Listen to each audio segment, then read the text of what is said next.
How's everybody doing today? Doing great. Appreciate you all coming out. First and foremost, from the Mississippi State football family, we'd like to extend our deepest thoughts and prayers to the family of Stan Black.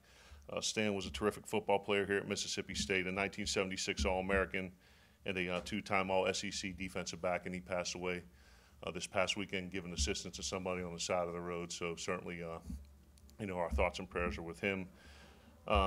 With that being said, we're excited it's finally game week. You guys are excited to prepare for an opponent.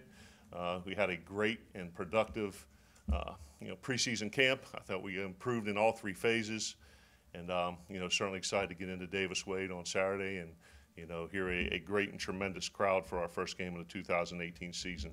On to Stephen F. Austin, interim head coach Jeff Bird, playing a very tough Southland Conference. Offensively, they were primarily an 11 and 10 personnel team, major in the inside zone, run a little bit of power, a little bit of counter, dabble in the RPO game, and I think they do a real good job, working on matchups. The quarterback, number 10, is a very good player. They have two excellent receivers, number 80, who was a freshman All-American last year, and number 2, who's a transfer for Texas A&M. So those guys present some, matchup issues on the perimeter. So that'll be a really good challenge for us. So certainly their offense is one, in a lot of ways, somewhat similar to what we run. So that's great for preparation for Coach Shoup and the defense. On the other side of the ball, they're an odd stack front. Play 3 down. Mix in a variety of coverages, blitz a little bit on 3rd down and in the tight red zone. The best players are their nose guard. He does a real good job, number 50, their middle linebacker, and then number 33, who's their safety, and also is a tremendous player in the return game. And we think, on that side of the ball that he's, probably their best player. So certainly excited for him. And then they're very, very solid in the kicking game. And having been through this experience as a coach of an FCS program, there is definitely an aspect of this game where you got to have your antennas up and be aware. In 2 of my 4 years at Fordham, we were on the good end of an FCS, FBS upset, and you look, every single year those kind of things happen. We beat Army my last year at Fordham, 37-35 in the opener, and also beat Temple, I believe my second year there, in which were, really considerable upsets. So from an ex-FCS player and an ex-FCS head coach, this is certainly a game where guys from that level go into the game with a chip on their shoulder with something to prove. Generally, the game plan is to tee it high and let it fly. They're going to pull out all the stops because, there's a great chance for an upset. So certainly we have a tremendous amount of respect for Stephen F. Austin heading into this game. And, as our guys understand, we're not going to prepare for an opponent. We're going to prepare against a standard. And, our level of preparation, effort, execution isn't going to rise or fall based on who we're playing. We're going to make sure that we're doing everything we can to keep that nice and steady. A couple updates heading out of fall camp. We had mentioned the addition of Stephen Adegoke, put on scholarship. I think the last time we met here, we were fortunate enough due to numbers that we were able to put another young man on scholarship. Joel Baldwin, our long snapper, will now be on scholarship with us. So brought Joel in early this week, sat him down in the office, told him we had to call his dad because we had an issue that we had to discuss. And Dad got nervous a little bit, and we told him the issue that he was going to have to figure out a way to spend $25,000 because his son was going to be on scholarship this year, so he was excited about that. And just like we did for Stephen, we got into the team meeting, brought Joel down, told the team we had an issue, and gave the team the same message, and they came down and mobbed them, and it was awesome to see that. And I think anytime you can reward a player with a scholarship who's a walk-on, and those guys don't get a lot of publicity, a lot of fanfare, and they do a great service to the team. I think anytime you can do that either here or anywhere else, that's awesome. All right, so we're very excited for Joel. All right, heading into the game, just some other news. As you guys knew from last week, in addition to Michael Story, who's indefinitely suspended and won't be playing this week, we have 2 other players that will not dress for this game due to a violation of team policy. Nick Fitzgerald won't play this week, and Corey Thomas won't play this week. Nick's violation of team rules occurred in March. And since that time, he's been elected team captain.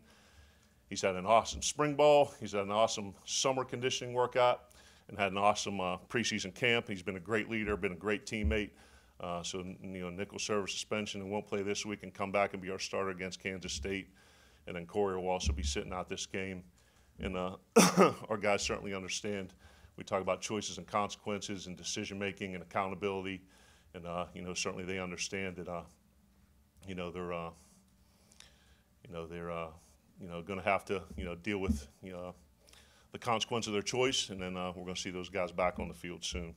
So certainly excited about that. And then KT's going to do an awesome job.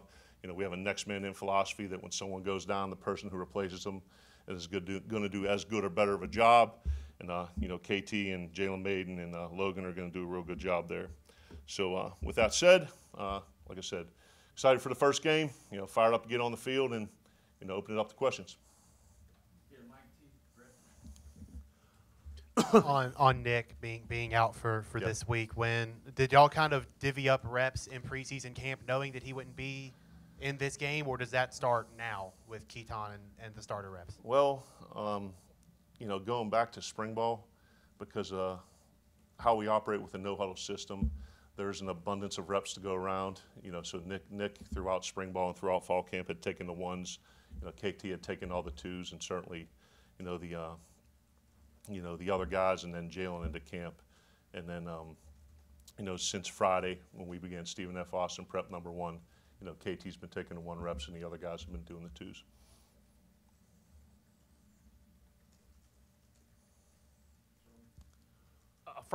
From a health perspective, coaches, everybody healthy going into week 1? Is there anybody banged up that won't be able to? I mean, knock on wood.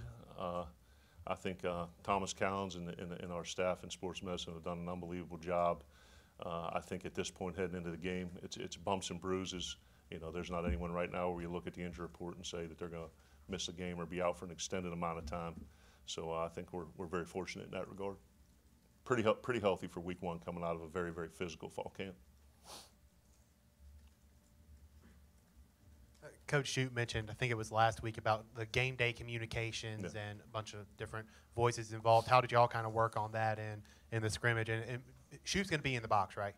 Yes. So 2 things. One, how have you kind of coordinated with 3 different coordinators helping you in the play calling experience, and then with Coach Shute being up in the box, how has that been settled? I think that last scrimmage that we had on the Wednesday, where we went through essentially the entire pregame sequence, finishing meetings, coming over, doing the dog walk. We actually went through our whole pregame stretch routine, starting from the warm-ups with the strength and conditioning staff, and then all the way through stretch, individual drills, 7-on-7 team. You punt and kick the field goal at the end of it, then coming out of the locker room. But in terms of the communication aspect of it, it's Coach Shoup and the defensive staff, and I'll be able to click over and kind of give my input into what I see occurring on the field, and then offensively, I'll be calling the plays, and we've got I don't say strategy, but a plan for in between series where the input comes from, and Luke kind of overseeing the whole thing. Andrew, who's got an extensive amount of experience in this system, calling plays. Coach Huff, who've been with me at Penn State, and certainly the value that Coach Johnson and Coach Hudspeth bring to the run game and protections. You said with the battle at punter that you were looking for more, you're just looking for consistency with those guys. How's that coming along? Yeah, Tucker's gonna be the starting punter, and Coach is gonna back him up. And at the end of the day, we chart all those things and review them on a daily basis. And it really comes down to distance, hang time, and operation. And from that standpoint, both of the guys did a great job, but we felt that Tucker gave us the best opportunity to be successful. Hopefully, we ain't doing much punting. I'm not a big fan of the punt, but I know it is a necessary evil. So if we have to, hopefully, Tucker's going to do a great job with it. Is there anything you want to tell the students going into this game? Ring responsibly. No, I think it's I'm excited for my first time in the stadium. So to be honest, I think I'm coming from a place where I felt it was one of the best student sections in the country at Penn State, and I've heard very much the same about Mississippi State. You hear the writers and the media and the people who have covered games here saying it's the best atmosphere in the country. So, I want them to arrive early. I want them to be as loud as they can and give us a true home field advantage. And I think that at the end of the day, the students, the fans, the alumni are going to be very proud of the product that we put on the field.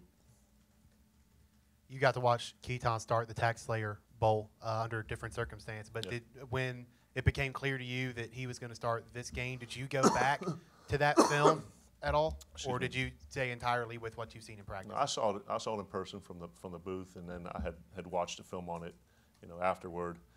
But certainly, it's like any position that you're going to craft and tailor the game plan, to the strengths of the guys who are going to be out on the field. And certainly, Nick and KT share a very similar skill set. But certainly, it's like with any other position, you're going to major in the things that you think that they do the best and can help the offense be successful, and kind of minor in some of the other things. But in terms of a game plan and construction of it and application of it, there's really not much, not much change from what we would ask Nick to do and what we would ask KT to do. Oh, thank you.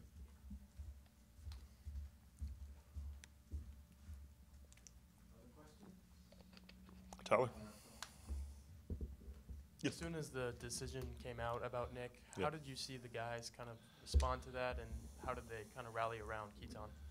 I think the guys have a tremendous amount of belief in Keaton, obviously, because of how talented he is and that he's had the opportunity to go into a game, particularly a bowl game under circumstances with an interim staff against a Heisman Trophy winning quarterback, and bring the team to a great win in the bowl game. But I think part of it stems from that, and you hear me talk about the culture of the program and what we're looking to do relative to the little things and accountability and discipline and attention to detail. And I hope one of the things that we've been successful of, one of the things we've been able to kind of build and foster is that idea of next man in. So I think on top of what KT brings to the table as a player, that our team has a belief that we're going to handle prosperity and handle adversity. And when you're hit with a little bit of adversity like this, you got to bow your back. You got to get your chin off your chest. You got to stand strong and trust that, KT's a very, very good player, and we're going to put him in a position to be successful. And he's going to give an opportunity, and he's going to play great in the game. Coach, you talked about Stephen F. Austin being similar offensive scheme than Yep. you have, and it helped in the preparation for them. But what can you do otherwise? Being the first game, don't have a whole lot of film on them. Do you go back to last year, or do you go back to their spring game, or how do you exactly scout your first game Our opponent? whole, I'm sorry, I apologize, I'm interrupting. The whole game plan is comprised off of last year's tape. So generally what you do when you're breaking down an opponent, for the first one, you get all the games from the prior season, and then offense and defense won't use the same games in the breakdown. So offensively, we're going to pick the offenses whose schemes most resemble what we do and take the breakdown from there. And then defensively, Coach Shoup will look for teams that played 4 down, mix in the 3 down stuff, some of the pressure stuff. So usually, not usually, that's always what occurs. You're going to pick the teams in the prior year who run schemes most similar to what you do. Obviously, game situations would dictate such if you would need it, but would Jalen be Keaton's backup on Saturday? Right now, we needed? got Jalen and Logan Burnett as an or, and both of those guys have been splitting reps with the twos. And it's just, for a true freshman, to come in and who hadn't been taking all those repetitions with the ones or the twos, that's a lot to ask of him. But in terms of a package that's kind of been reduced, like I said, to maximize his strengths and kind of minimize the inexperience aspect of it. And Logan's a guy that's been with us, understands the system, and can execute. And that's not to say, you look at our past, you put 2 quarterbacks in the game at the same time and let them have at it. So I think as a staff, we've historically done a pretty good job of tailoring a game plan to fit our strengths. So I think that'll definitely be the case this week.